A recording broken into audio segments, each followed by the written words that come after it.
అందరికీ నమస్కారం. ఈరోజు ఉదయం నుంచి కూడా ఒక ఫేక్ వీడియో పెట్టి ఒక 2 తోక టీవీల్లో రకరకాలుగా లేనిది ఉన్నట్టుగా, ఏముందో ఏం లేదో తెలియని పరిస్థితిలో లేనిది ఉన్నట్టుగా చూపించి శిలలో పల్లలో అల్లి చూపిస్తున్న కొన్ని టీవీ ఛానల్ చూశాను. ఆ టీవీ ఛానల్ పరిస్థితి చూసి దాని గురించి మీ అందరికీ చెప్దాని ఉద్దేశంతో ఈరోజు మీ ముందుకు ఇలా వచ్చా. గత 6 నెలలుగా నాకు కొన్ని ఫేక్ కాల్స్ వస్తూ ఉన్నాయి అన్నోన్ నెంబర్ నుంచి. నేను కొన్నిసార్లు ఎత్తలేదు, ఒకసారి ఎత్తే హలో అని కానీ వెంటనే వాట్సాప్ కాల్ చేస్తాను ఫోన్ పెట్టేశారు. వాట్సాప్ కాల్ చేయడంతోనే నేను ఎత్తిన వెంటనే మీ వీడియో నా దగ్గర ఉంది, మీరు మర్యాదగా మాకు డబ్బులు ఇవ్వండి, ఇవ్వకపోతే ఆ వీడియో బయట పెడతాం అని చెప్తే, ఏం చేసుకుంటే చేసుకో, ఏ వీడియో నా దగ్గర ఏమి ఉండదు, మీ దగ్గర నాది అటువంటి వీడియోలు ఏమి ఉండవు, మీరు ఏం చేసుకుంటే చేసుకోండి నేను చెప్పాను. చెప్తే వెంటనే ఒక వీడియో పెట్టి వాట్సాప్లో నేను చూస్తాను కానీ మళ్ళీ డిలీట్ చేసాడు. తీరా ఆ వీడియో చూస్తే ఒక ఫంక్షన్లో ఒక ఫ్రెండ్ తాలూకా వాళ్ళ అబ్బాయి పుట్టినరోజు అయితే విషయం చెప్పమని వీడియో కాల్ చేస్తే ఆ వీడియో కాల్లో విషయం చెప్పాను. దాన్ని కొంచెం వీడియో కట్ చేసి దానికి ప్రైవేట్ పార్ట్లు యాడ్ చేసి ఫేక్ వీడియో తయారు చేసి నన్ను బ్లాక్మెయిల్ చేసి తద్వారా వాళ్ళు డబ్బులు గుంజుదామని ప్రయత్నం చేశారు. చాలాసార్లు ప్రయత్నం చేశారు, ఎన్నో రకాలుగా థ్రెట్ చేశారు. నేను ఎక్కడ కూడా, ఎందుకంటే నేను తప్పు చేయలేదు, నా అటువంటి వీడియో లేవు కాబట్టి నేను ధైర్యంగా మీరు ఏం చేసుకుంటారని చేసుకున్నాను.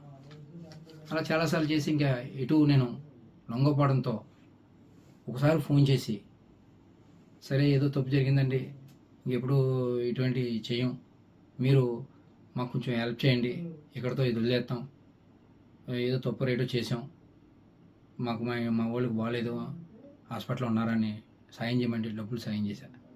ఒకసారి పెళ్ళి అంటే సాయం చేశాను, ఒకసారి ఎవరో చనిపోయారంటే సాయం చేశాను, మానవత దృక్పథంతో చేశాను. అలాగే అది ఆసరాగా తీసుకుని వాళ్ళు మళ్ళీ నన్ను పెద్దగా డబ్బులు అడగడం మొదలెట్టారు, మళ్ళీ బ్లాక్మెయిల్ చేయడం మొదలెట్టారు. డబ్బులు ఇస్తారా, నేను వీడియో బయటమా, లేదా మీ ప్రత్యర్థులకి ఇస్తే మాకు చాలా డబ్బులు వస్తాయి అని నన్ను బ్లాక్మెయిల్ చేయడం మొదలెట్టారు.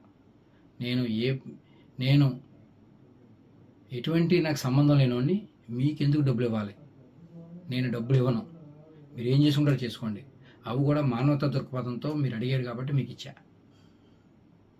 నేను మాత్రం ఇచ్చే పరిస్థితి లేదని చెప్పడంతో సరే అయితే మీ రాజకీయ ప్రత్యర్థులకు ఇచ్చుకుంటామని వెళ్ళిపోయారు. అలా కొన్ని రోజులు నాకు మెసేజ్లు పెట్టారు, చాలా 1 నెల రోజుల వరకు పెట్టారు.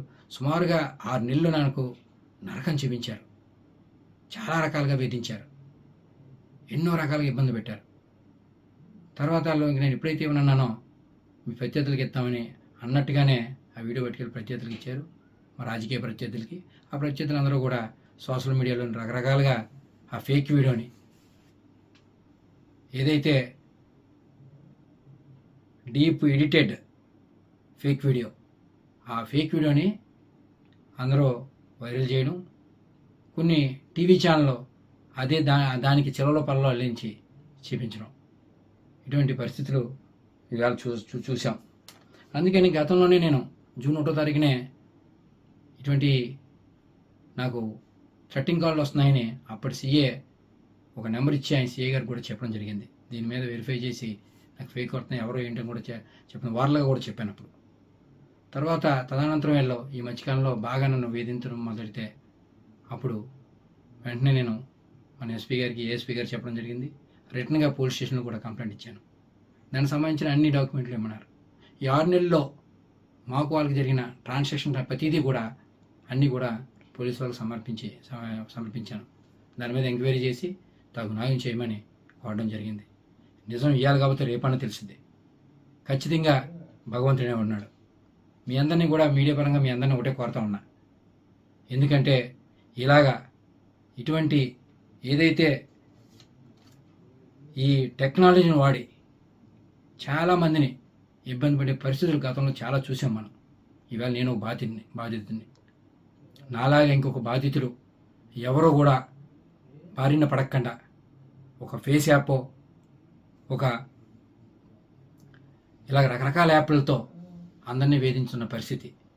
నాలాగా ఇంకొక బాధితుడు బాధపడకుండా ఇలాగా ఫేక్ వీడియోలు పెట్టి డబ్బుల గురించి ప్రయత్నం చేసే వాళ్ళకి సహాయ సహకారాలు అందకుండా అడ్డుకట్టు వేయాలని మీరందరూ ఆ దిశగా మీరందరూ సహాయ సహకారాలు అందియాలని వీళ్ళందరినీ కూడా చేతులు జోడించి వీళ్ళందరినీ అభ్యర్థిస్తూ ఉన్నా.